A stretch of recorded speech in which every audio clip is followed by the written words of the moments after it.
The sound came without warning. 3 sharp cracks. So close they felt unreal.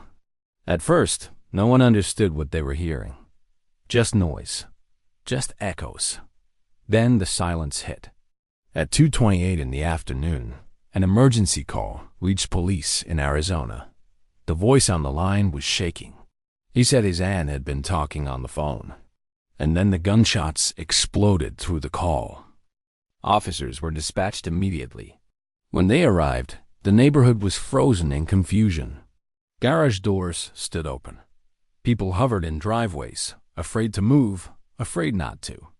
Inside one garage sat a gray car. The engine was off. The driver wasn't moving. An officer stepped closer, slowly, carefully. Inside, a man was slumped forward, a phone still clutched in his hand. Blood soaked the interior. They spoke to him. They begged him to respond. They tried to keep him here, but he was already gone. 3 bullets had ended his life. 1 straight through the center of his skull, 2 more buried in his back. The placement told a disturbing story. This wasn't skill.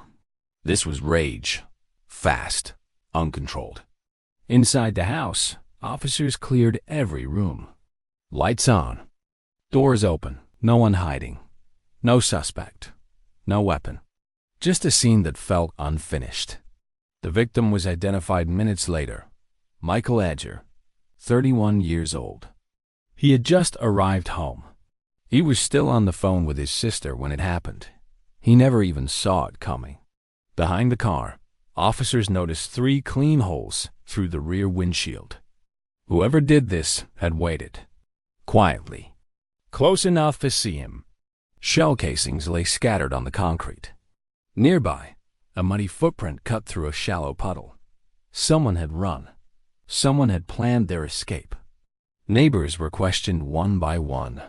Their stories overlapped, then contradicted each other. A man in black. Now maybe a woman. Tall, short, white, Hispanic. Nothing fit. Until one neighbor paused and remembered something different. She had been inside when she heard the shots. She rushed out just in time to see it. A white van, its side door still open, already pulling away. It disappeared before she could process what she'd seen. That detail changed everything. Police turned to the home's security camera. It faced the driveway, the street, the exit. When the footage played, no one spoke. A figure dressed in black appeared, running toward the garage, stepping directly into the muddy puddle. Seconds later, the same figure sprinted back. Same puddle, same footprints. Then the white van slid into frame. The door closed, and it vanished. This wasn't random. This was rehearsed. The city was alerted immediately. Every patrol unit watching. Every white van suddenly suspicious. One was stopped nearby, but it wasn't the one. So investigators went back to the footage again. This time, they ignored the person. They focused on the van. The license plate was clear. It belonged to a woman named Michelle. When police called her, she was confused. She insisted she had never been near that town. Had no reason to be. Then they showed her the video. Her silence said everything. She told police only one person could have taken the van. A coworker. A woman named Catherine. Then came the second connection. Catherine had once been involved with Michael. Police tracked down Michael's former roommate. What he described made the air feel heavier. The relationship had been volatile. Arguments turned physical. Threats became routine. Michael had been attacked. A restraining order filed. Boundaries drawn. And then there was the pregnancy. Catherine had given birth weeks earlier. She claimed the child wasn't Michael's. Michael didn't accept that. He demanded a DNA test, and the timing was chilling. The day Michael was murdered was the same day he returned from submitting that sample.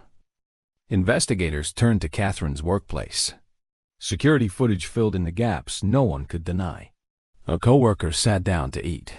Less than a minute later, Catherine walked out. Moments after that, the white van left the lot. 3 hours later, it returned. Catherine walked back inside calmly, as if nothing had happened. Police seized the van. Inside, the evidence spoke loudly. A muddy shoe print, perfect match. A black sweatshirt, identical to the figure in the footage. The question was no longer who, it was where. They went to arrest her, but she was already gone. Inside her home, police found the packaging of a new phone. A fresh number. A clean break. It led them to her sister's house. Nothing. Then her boyfriend. He admitted she owned a gun. Had shown it to him once. Still no Catherine. Until a friend made a call. He said she was on her way to his house. And before that, she warned him not to look into Michael's death.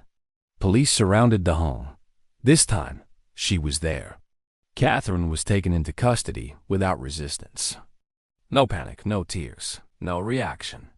Not even when she was separated from her child.